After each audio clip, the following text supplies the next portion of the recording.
दोस्तों, आप लोगों में से लगभग सभी ने अक्सर बारिश के मौसम में आसमान में बिजली चमकते हुए तो देखा ही होगा। और कभी ना कभी आपके मन में ये ख्याल ज़रूर आया होगा कि आखिर इतनी ऊपर आसमान में बिजली कैसे चमकती है, या वहाँ बिजली कैसे पहुँच जाती है। क्या आसमान में कोई जनरेटर लगा है, या बिजली के तार या खंभे लगे हैं? नहीं दोस्तों, ऐसा कुछ नहीं है। आपके इन सवालों के जवाब आपको इस वीडियो में मिल जाएंगे, लेकिन उसके लिए शर्त यह है कि वीडियो को लास्ट तक ज़रूर देखें। बिकॉज आज की इस वीडियो में मैं आपको बताऊंगा आसमानी बिजली से जुड़े फैक्ट्स, और साथ ही आपको ये बताऊंगा कि बिजली किन जगह पर ज़्यादा गिरती है और ऐसी कंडीशन में हमें क्या करना और क्या नहीं करना चाहिए। तो चलिए दोस्तों, शुरू करते हैं अपनी आज की वीडियो। मेरा नाम है अजहर अली और आप देख रहे हैं learn valley. So without wasting much time, let's get started.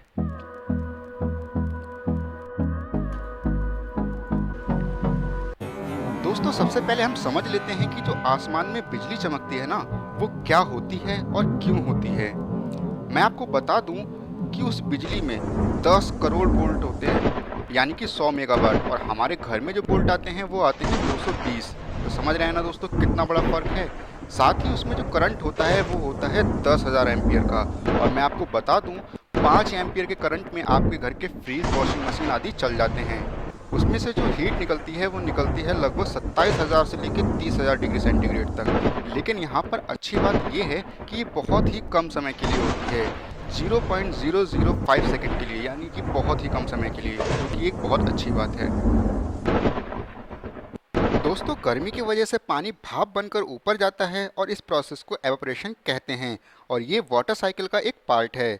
तो जब पानी भाप बनकर ऊपर जाता है, फिर वो भाप ठंडी होती जाती है, क्योंकि मैं आपको बता दूं, हर 165 मीटर ऊपर जाने पर 1 डिग्री सेंटीग्रेड की तापमान में कमी आ जाती है। और ऐसे ही ऊपर जाते जाते भाप छोटे छोटे बर्फ़ के टुकड़े बन जाते हैं, और फिर ऊपर जब ये आपस में टकराते हैं तो घर्षण की वजह से एक स्टैटिक करंट जनरेट होता है, जिसमें से पॉजिटिव और नेगेटिव चार्ज निकलते हैं। तो जब ये पॉजिटिव और नेगेटिव चार्ज आपस में मिल जाते हैं, तब बिजली चमकती है। दोस्तों, मैं आपको बता दूं कि पॉजिटिव चार्ज ऊपर रहता है, इसलिए वो ऊपर आसमान में चला जाता है, और जो नेगेटिव चार्ज होता है वो पॉजिटिव से नीचे रहता है। नेगेटिव चार्ज पॉजिटिव चार्ज से हर हाल में मिलना चाहता है। यहाँ अपोजिट अट्रैक्ट वाला लॉ लगता है, और इसी अट्रैक्शन की वजह से बारिश में जब हवाएं चलती हैं तो पेड़ के जो पत्ते हिलते हैं उससे आपस में घर्षण होता है, और घर्षण की वजह से एक करंट जनरेट हो जाता है। और जैसा कि मैंने आपको बताया कि पॉजिटिव चार्ज ऊपर रहता है और नेगेटिव नीचे, तो नेगेटिव तो नीचे अर्थ में चला जाता है, और जो पॉजिटिव होता है वो पेड़ के ऊपर ऊपर होता है। तो आसमान में जो नेगेटिव चार्ज पॉजिटिव चार्ज को ढूंढ रहा होता है, उसे वो अर्थ पर दिख जाता है। और पॉजिटिव चार्ज से मिलने के लिए जब नेगेटिव चार्ज आसमान से नीचे आता है और जब ये आपस में मिलते हैं, तो उसको कहते हैं बिजली गिरना, या फिर उसी को हम कह सकते हैं हिंदी में वज्रपात। तो आइए दोस्तों, हम जान लेते हैं आसमानी बिजली कितने प्रकार की होती हैं। तो मैं आपको बता दूं, आसमानी बिजली कुल मिलाकर 3 प्रकार की होती हैं: cloud to ground, cloud to cloud, intra cloud. तो आइए समझते हैं एक एक करके सबको। सबसे पहले हम बात कर लेते हैं क्लाउड टू ग्राउंड। दोस्तों, ये वो बिजली है जिसके कारण इंडिया में हर साल लगभग 2,500 लोग अपनी जान गंवा देते हैं। ये बिजली आसमान से ज़मीन पर आकर गिर जाती है, इसी को कहते हैं क्लाउड टू ग्राउंड। नेक्स्ट हम बात करते हैं क्लाउड टू क्लाउड। दोस्तों, जब दो चार्ज क्लाउड आपस में टकराते हैं तो वहाँ पर बहुत तेज साउंड और लाइट चमकती है, तो इसी को बोलते हैं क्लाउड टू क्लाउड। नेक्स्ट है दोस्तों इंट्रा क्लाउड।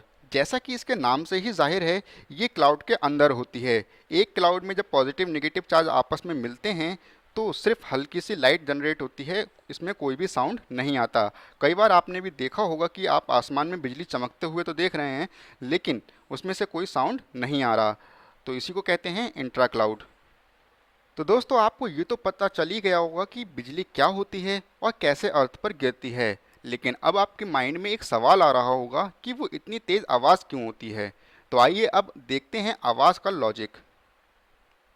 आपने अक्सर अपने किचन में देखा होगा कि जब आपकी मॉम सब्जी में तड़का या छौंका लगाती हैं तो एक तेज़ी से छन की आवाज़ आती है। ऐसा इसलिए होता है क्योंकि गर्म तेल में ठंडी चीज़ मिला दी जाती है। और कभी आपने देखा होगा कि जब कोई गर्म रॉड होती है लोहे की, उस पर जब आप पानी डालते हैं तो भी एक छन से आवाज़ आती है। ठीक ऐसा ही यहाँ भी बिजली के साथ होता है। बारिश के कारण वातावरण में नमी होती है, मतलब वो ठंडा होता है, और जो बिजली होती है उसकी हीट लगभग 27,000 डिग्री सेंटीग्रेड से 30,000 डिग्री सेंटीग्रेड तक की होती है।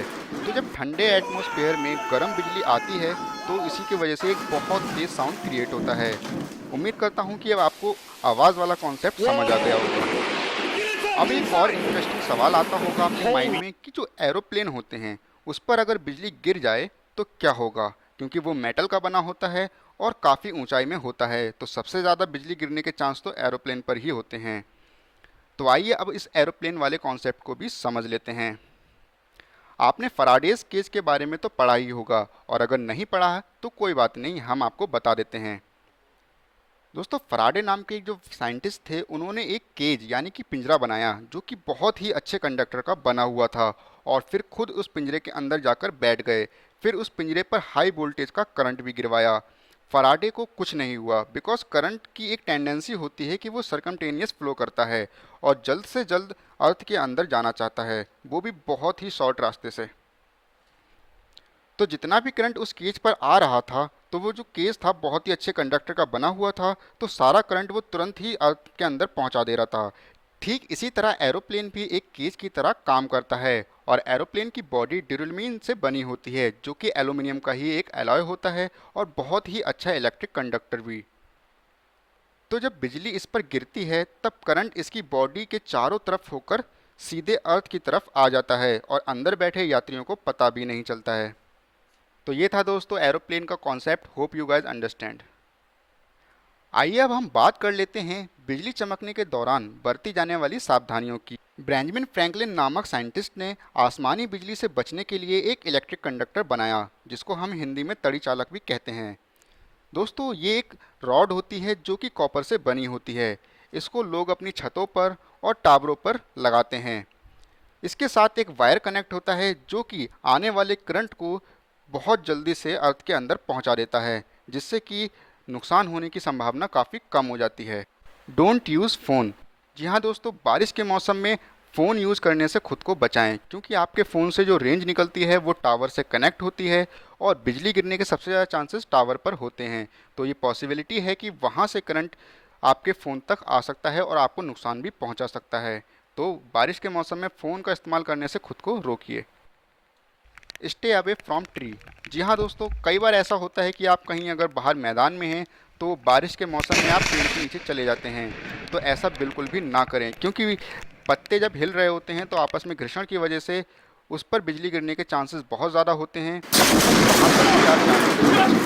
दोस्तों, कभी भी अगर आप खाली मैदान में हैं और बारिश का मौसम है तो कोशिश करिए कि कभी भी दौड़ें ना, क्योंकि जब आप दौड़ेंगे तो उससे एक चार्ज जनरेट होता है और आपके ऊपर बिजली गिरने के चांसेस बहुत ज़्यादा बढ़ जाते हैं। दोस्तों, तालाब और समुद्र के किनारे बिजली अक्सर बहुत ज़्यादा गिरा करती हैं, तो कोशिश कीजिए कि आप कभी भी बारिश के मौसम में समुद्र किनारे ना जाएं। Stay away from metal window. जी हाँ दोस्तों, कई बार ऐसा होता है कि हम बारिश के मौसम में आ जाते हैं और अगर वो खिड़की मेटल की बनी होती है तो वहाँ पर बिजली गिरने के चांसेस बहुत ज़्यादा होते हैं। तो कोशिश करिएगा दोस्तों कि कभी भी बारिश के मौसम में आप खिड़की पर बाहर के मज़े ना लें। दोस्तों, अक्सर बारिश के मौसम में हम छाते का यूज़ तो करते ही हैं, लेकिन क्या आपको पता है कि छाते पे जो आयरन की रॉड होती है उसके ऊपर बिजली गिरने के चांसेस बहुत ज़्यादा होते हैं। तो कोशिश करिए दोस्तों कि छाते का इस्तेमाल कम से कम करा जाए और रेन कोट आप पहनकर बारिश में जा सकते हैं। तो दोस्तों, ये थी आसमान में चमकने वाली बिजली से जुड़े हर फैक्ट्स की जानकारी। मैं उम्मीद करता हूँ कि आपको सब कुछ समझ आया होगा, और अगर वीडियो में दी गई जानकारी आपको पसंद आई है तो प्लीज़ वीडियो को लाइक ज़रूर करिएगा और अपने दोस्तों के साथ शेयर करना ना भूलें। वीडियो कैसी लगी आप हमें कमेंट बॉक्स में ज़रूर बताइएगा, और ऐसे ही रोचक जानकारी के लिए हमारे चैनल को ज़रूर सब्सक्राइब कर लीजिएगा। Thanks for watching this video till the end. जय हिंद।